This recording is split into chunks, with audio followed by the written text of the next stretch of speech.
Wanted to come in today and talk to you guys about something really awesome that I just heard about called Kitty Credit. That's just this amazing thing that's kind of happening, and I've actually got the CEO and founder here, Evan Leapart, and we're going to talk a little bit about that. But before we begin, I want to remind everybody that on this platform, we believe in building wealth for our community. We believe in putting our community first. We believe in solving our own problems. We believe in building for our children. And if you agree with that philosophy, put a hashtag B and the number one in the chat, hashtag B1. That's our calling card. That's what we believe in. That's who we are. And hello, Raphael and Jay Will and Kiva and YK Mitchell. I see you in there, and Tanya. Good to see you. Good to see you. All right, so let's jump in. Let's get it started. Hit the thumbs up button, everybody. All right, so Evan Leapart, founder of Kitty Credit. All right, so tell us, Evan, what exactly is Kitty Credit? Yes, sir. First off, appreciate you having me on here, Dr. Watkins. It's always a pleasure. Truly love what you do. Kitty Credit, in short, is a chore tracking app that teaches kids about credit, where the premise of the app is the better a kid does their chores, the better their credit score. Okay. That sounds pretty simple. It sounds like a nice one of those simple ideas that ends up being worth like billions of dollars later. You know, that's the goal. So Kitty. Okay, so in this app, kids are able to get a credit score by doing their chores. Mm-hmm. So it's a simplified version of FICO. So think instead of 300 to 850, it's from 0 to 100. And the way your score is affected is based on how you do your chores. So think of a missed chore like a missed payment. The longer you've had a chore, like the longer you've had a credit card. And anytime a kid asks for something, hey, mom, can I get this? Hey, dad, can I get this? Hey, auntie, can I get this? You know, it's like an inquiry, right? So we're trying to teach them the mechanics of how credit is calculated based on, how well they do their assigned tasks, chores, activities, and just solid habit forming. Interesting. Okay, so Black King mentions that you put me up on so much game. Thank you, brother. Well, you are welcome. I'm glad you're here. So let's put you out. We're gonna put you up on some more game here, by asking you guys a question. Bad, or let's use the word bad or good. Would you say that most of the friends and family that you know have good credit or bad credit? Yeah, let's go in the good and bad categories and include yourself if you want to. What would you say? Would you say that that most of your loved ones and friends have good credit or bad credit? I want to see if the stats have changed. I need to do a formal survey. Okay, so Belinda says bad, Ricky bad, Jeremy bad, Lindsay bad. Okay, so bad is 4-0 right now. It sounds like a Michael Jackson song. I'm bad. And I'm gonna tell you, Yolanda bad. Okay, all right, Stevie bad. Okay, so y'all got some bad. Y'all's relatives are struggling. Okay, all right, fine. Okay, no shame here. This is the no shame zone. So now I want you to let's do a confession. Let's come to the financial church. How many of you have had at some point bad credit? Give me a yes or no if you at some point have had bad credit. I'm gonna raise both hands. My credit's not as perfect as Alicia's. Alicia has always bragged about having my wife. I just married her, Dr. Alicia Watkins. I'm going to call her Dr. Watkins now because I'm excited. And congratulations. Thanks, man. I appreciate that. And so when we got together, there was a conversation about blending finances. And that was one thing she said. She said, my credit score is 850, and I expect it to always stay that way, right? Now, I had a 7-something. It wasn't as good as hers, but it was solid, right? It's good enough to get things done. And so maybe over time, you start off in a tough position, but you can improve over time. So why do you think it's important, Evan, for children to be educated early on the importance of credit scores? Why do you think that matters, just based on your own perception and research? Yep. It's a good question. I mean, for us, we feel that habits are really what make up, a lot of our financial decisions, Mm-hmm. So if sometimes we might understand how finance works, but if we start it too late, it's not necessarily it. You're still going to have those bad habits, right? So if we're understanding that, look, I made sure that I made my bed on time. I made sure that I made my car payments on time. So it's really just trying to create this parallel universe between solid habits and then the mechanics of a credit score. And when you look at it, credit, if you end up making a mistake on your credit, it can take 7 to 10 years to really reverse that. So, why put somebody through the ringer where they have to mess it up and then understand how it works? For me, that was how it worked for me. I messed up my credit, and then it was essentially trial and error to understand what made up a good credit score. So we just felt that we should start the conversation earlier. And what we realized too is in the process of doing that, kids are learning about how credit is calculated, right? But more importantly, parents are also understanding too how credit works. 4 out of every 10 Americans don't understand how their score is calculated, and 2 out of every 3 adult Americans can't pass a basic financial literacy test. And when it comes to what we would consider credit challenged adult Americans, there's over 91 million of us. So it's definitely an issue, and we need to start it earlier versus later. Well, that's a great point. And actually, before I move on, I want everybody to know I'm talking to Evan Leapart, who is the founder of Kitty Credit, CEO and founder. His website is kittycredit.com. That's credit is spelled with a K. And also, if you guys could take 1 second, please, and hit the thumbs up button, hit the thumbs up, share, subscribe button if you haven't done it yet. And so let me, kind of mention this too. When you talk about, you said something that was really interesting. You said most Americans can't pass a basic financial literacy test. And that's a big deal because you didn't say, most Black Americans, right? You said Americans, period. And that's an important point for people to know. I know that as Black people, when we start to become more conscious of our financial situation, sometimes we can slip into the habit of beating ourselves up, again, saying, oh, we're so bad at this. We're terrible at that. We're terrible at this. And the thing is, you don't want to go too far down that slope because you're part of a country where financial responsibility is just not, a deeply embedded value across the board. Americans are heavy consumers, and the corporations need this. They need us to become what I would call financial addicts, where we just have to spend, and we're not thinking about what's going on with our money and our credit and everything else. So I don't think people have to feel bad about that, right? I think it's this is kind of one of those things where parents, it sounds like what you're arguing is that parents have to take control of that. Like you have to fill in the void of what the public school isn't going to really teach your child. Can you kind of speak to that a little bit in terms of the role we can play as parents to really take over that process and not depend on somebody else to teach your child the things they need to know in order to be successful? Yeah, it's a good point. I think COVID taught us a lot about that this year, right? Like, there was a statistic that showed about the global learning market and what's happened kind of before COVID and after. When it came to, I think before COVID, people were simply saying, look, my kid goes to school, they learn what they learn, they come home, and that's that. But now it's been more of a collaborative process. And now that parents are taking more ownership of the education track, it's saying like, how do we teach things that I feel they would need to learn about, like versus just what the school is talking about. So, what we've been trying to do now, so like our business, we work with a lot of nonprofits. We also work with credit unions, but essentially what we're trying to do is bring kind of a holistic unit between the after school programs, take like a YMCA, for example, and the parent at home. And what tends to happen is in these after school programs, the parents that are more engaged with the kids and they drop them off 5 days a week, they're checking on Google Classroom to see how they're doing with their work. They better perform across the board. So, but the parents need help. A lot of times there's parents that are in situations where they have to work multiple jobs. There's things that need to be done to help out. So what our app can do is the organization will be able to add a chore or task for the kid to be able to do that reinforces parent engagement. It could be something simple like tell your mom to check Google Classroom, tell your dad to sign field trip permission form, things like that move the needle on their education, and it kind of brings it together so they're not two siloed environments where like I'm at home, I'm at school. I think post-COVID, that type of reality is gone now. And I agree with you 100%. It's just like even working, people always used to use this term work-life balance. And I think that's kind of this term that was created, through, I guess, maybe the Industrial Revolution or something, where we were trained to go and spend more time at our job than we spend, with our kids. And instead, I actually saw it more so as work-life blend.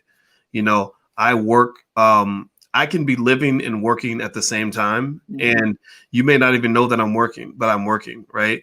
And I think that's important to know, because the family, I believe, should be a critical element in the whole development of of a child, the family should be incorporated into pretty much every aspect of your life on some level. Like I when I'm working, my family's in the room next door, and I like it that way because it's like now I'm multitasking. I'm able to still be the best father I can be because I can run right upstairs and discipline the kids. But I can also still go out here and hustle and accomplish all the things you could if you were, leaving your children to go to a corporate office all day, right? And so to that point, it sounds to me like you're saying the same thing with education. That education does start at home. Education starts with the parents, period. And the school can supplement that. And so with Kitty Credit, I guess I want to ask this. So in terms of your app, which everybody should download the app. They can get it in the App Store or something like that. It's on iOS and Android, so you can get it on both platforms. Okay, iOS and Android. Let me ask you this. Actually, what is your background? Like, how did you get into this app development space? Are you a programmer, or are you a financial analyst, or are you an entrepreneur, or what drove you to even go in this direction anyway? Yeah, my why. So like, I've always been an entrepreneur more than anything, right? Like I'm the non-technical founder, right? Like I've really been on this pathway for about 4 years, but I really started this because of entrepreneurship, right? Like I really believe that the best way that we can address the wealth gap in our country is through the lens of entrepreneurship. And in order to increase the number of entrepreneurs, especially in the Black community, we need higher credit scores. That way we can get access to a business loan or line of credit to be able to start a project that we want to start. I know there's alternative things that are coming out nowadays, like crowdfunding, but still the credit score is really one of the key components to addressing the wealth gap, be it entrepreneurship or even home ownership, which is one of the most significant statistics around the wealth gap itself, right? So taking that conversation, it was like, what could we do to really change the conversation about credit so you understand it before you need access to it, and do it so it's not just one class in 7th or 8th grade, it's something that you instinctively understand over time. And that was where I created the correlation between a fake credit score and chores. But the idea was in my head for about a decade. I had no idea how to make an app, right? I was more so, my entrepreneurial endeavors were more so mom and pop type. I had a cleaning business, auto transport business. But it wasn't until about 4 years ago that I really started to take this project seriously. I was like, I've been mentoring kids for quite some time. My credit score was in a decent space to where I had a large enough credit limit to really kind of go for broke with it. And I did that, right? Like, so I started making the wireframes, built it out. And just along the way, we've really had, some strong validation around what we're doing. We have Equifax as a partner, large nonprofits as clients, people I've always looked up to, like Dr. Watkins, hearing about our project. So it's been a fun ride, but it really just started from the lens of entrepreneurship. Like, how can I feel that we can address the wealth gap most significantly through entrepreneurship, but to start that and do something at scale, it's got to start with credit scores. So let's teach about credit before you even need to have access to it. Well, I'll tell you what, the reason that we're talking, is that when you do good work, like the people that you look up to eventually start looking up to you. They start looking and seeing what you're doing. And I saw you and I met at an Equifax event. It was like, I think for Black History Month. Yep. And I was really impressed with it, man. I thought that it was great.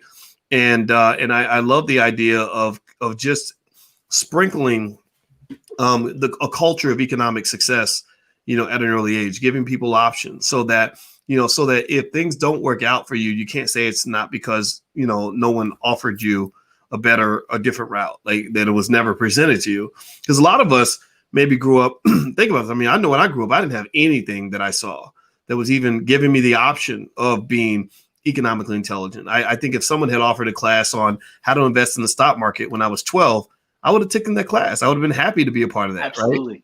Right? I just didn't even know that stuff was out there at all. Right. And then by the time you learn that it's out there, you see it like, okay, well, that's for somebody else. That's for those people. That doesn't apply to me because, I'm a poor Black kid and that's all I can ever be. And then there's so much more. So let me ask this. Just for those who are not 100% sure, what does a good credit score allow you to do as an adult? How does that make your life easier? I have thoughts, of course, and some of the audience does, but I'd like for you to kind of verbalize that so we can kind of consciously sort of explore that. Yep. I think not even going to the lens of entrepreneurship, but simplifying it, right? Like if you want a car, right? Like, let's say we both want the same Lincoln Navigator, right? And then if I have poor credit, my interest rate could be 7 or 8% on that. And, if I have great credit, that interest rate could be 1 to 2%, right? That's a difference of hundreds of dollars a month on your monthly payment, right? So that's just a simple example. You're paying less if you have a better credit score. You want a home, right? If your credit score is below a certain threshold, you're not even going to get approved for a mortgage at all, right? Like when we look at the statistics around, and forgive me, I don't know off the top of my head, but when we look at like the wealth gap in our country between the average white household and the average black household, it's upwards of 100,000, I believe.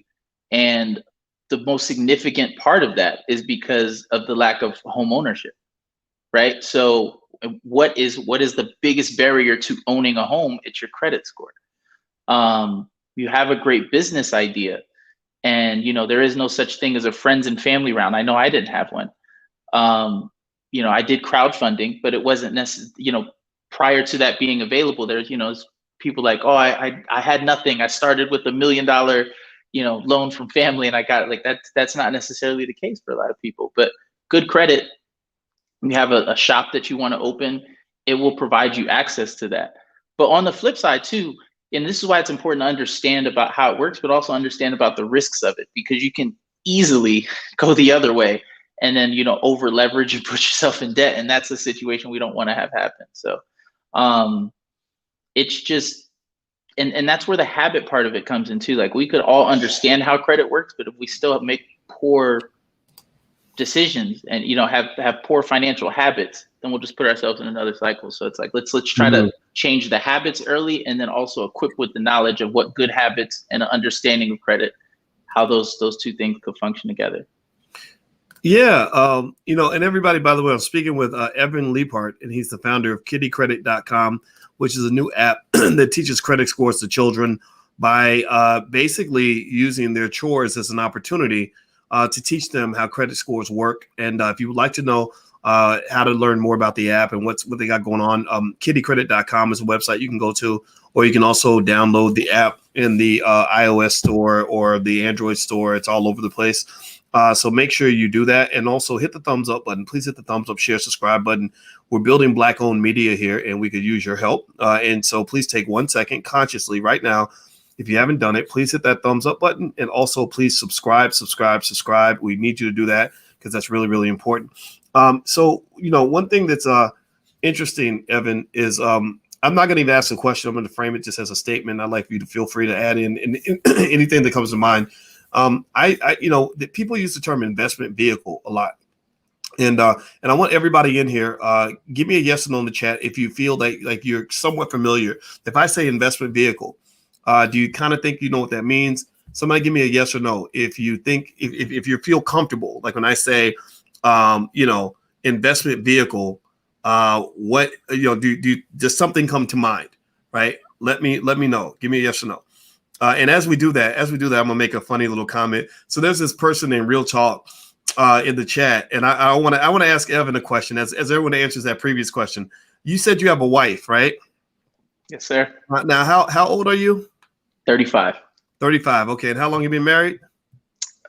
We are going on almost 3 months. Got married March. Oh, wow. Congratulations. Well, yeah. I see a person in the chat named Real Talk who says there's this term when I got married 2 weeks ago, and they've used this term called simp, because I express openly how much I love my wife, and I love the fact, she has children. I love the children.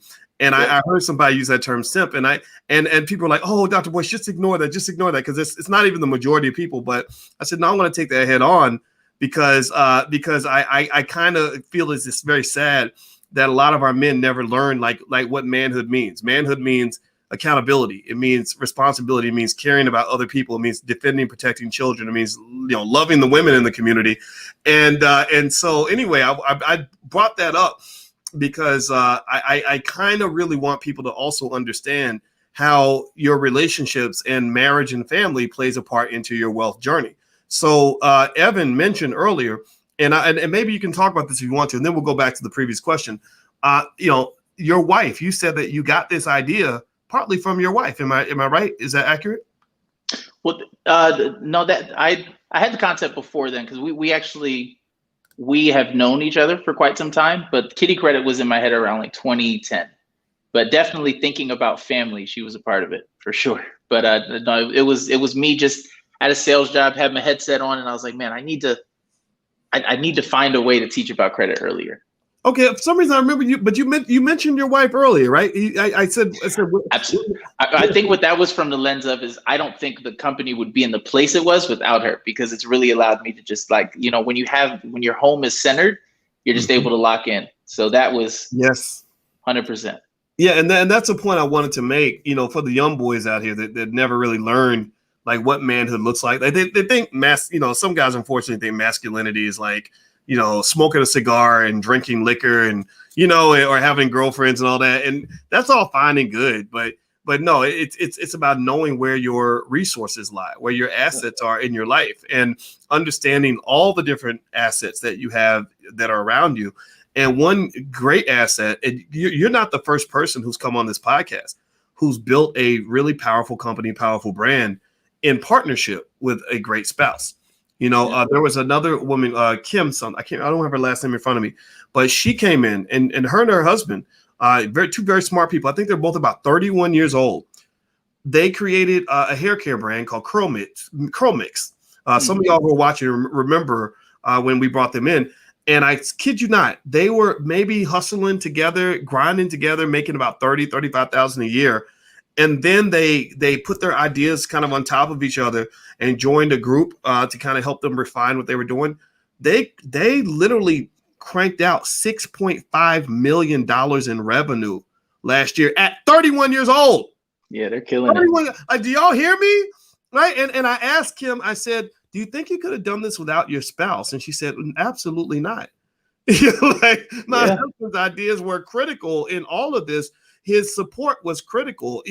All that, so a lot of the people that will look at a guy like you and say, oh, you're 35 and you're married and you're such a simp. What's wrong with you? Those are the guys that are still struggling, that aren't doing well. Maybe they're, stuck in child support court paying all these babies' mamas or whatever, right? Because they've been given the wrong model of manhood in terms of. So I had to really pivot on that point a little bit so that people will know that this is not just a matter of X's and O's of making money. That's important, but it's about culture. It's about family. It's about all the areas that are going to affect your ability to be the most productive human being you can be. Now, did you have something to say on that? Yeah, I was going to say, as a founder, especially of a tech startup, like it's by far one of the most difficult things I've ever done, right? And I live in Miami. I've lived here for the past 17 years. Spent a year in LA, but been here for pretty much my whole adult life. And without a center, it's very easy to lose your way. And just being able to lock in and have a goal and just like be centered and have tunnel vision and somebody that supports the entire journey, because it's rough, like there's no on and off switch. It's not a 9 to 5. If it's a 9 to 5, it's from 9 a.m. to 5 a.m. So just understanding that you need somebody in your corner for that. And it really helps. I mean, it's been night and day. The productivity of the company. And I think everybody on the team too would be able to attest to that as well. So yeah. So let's go back to investment vehicle. Those of you who watch me, y'all know my ADHD will kick in every now and then. I'll start going in a different direction, but I always bring it back. I always do. So let's go back to investment vehicle. I ask you, give me a yes or no if you feel like you kind of know what I'm talking about when I say the term investment vehicle. Some of you said no. A lot of you said yes. But it seemed like the majority actually said no. Let me kind of help you understand what Evan's talking about in terms of credit scores and investment vehicles. Think of an investment vehicle like a regular vehicle, like a car, right? If you have one type of vehicle, like another vehicle is like a bike. So if I'm on a bike and you're in a car, who's going to be able to go further? Who's going to be able to go faster? My bike, let's say I'm the fastest cyclist on the planet. Let's say I'm faster than Lance Armstrong. But you have a car. Let's say you're a fat person with a car, and I'm a really fit person on a bike. who's going to travel the fastest and the furthest? Who the person with the car or the person with the bike? It's going to be the person with the car, right? And then you got other vehicles though. You've got you've got something faster than a car. You got a helicopter. Helicopters are faster than cars. Then you got airplanes. Airplanes are faster than helicopters, and rockets are faster than airplanes. So the point is that you have faster and faster vehicles that are available to you, and credit is, to me, it's a faster investment vehicle where you can, sort of fast forward, almost like a financial time machine, and create financial realities really fast because you've got access to things like credit, just the basic access to capital, the ability to go to a bank, sign a piece of paper, and have them loan you a bunch of money, allows you to have things now that you don't have to wait for. Like that car that's $80,000, $40,000, whatever. You don't have to wait till you save $40,000. You can go ahead and borrow the money, right? Or that house that's $300,000. You can get that money right now, start living in the house, next month, as opposed to waiting 20 years or 30 years to save up that amount of money.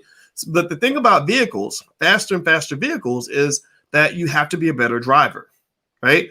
If you go from a bike to an airplane and you have not taken the time to learn how to be a careful pilot that's focused on safety, what's going to happen when you get in that airplane?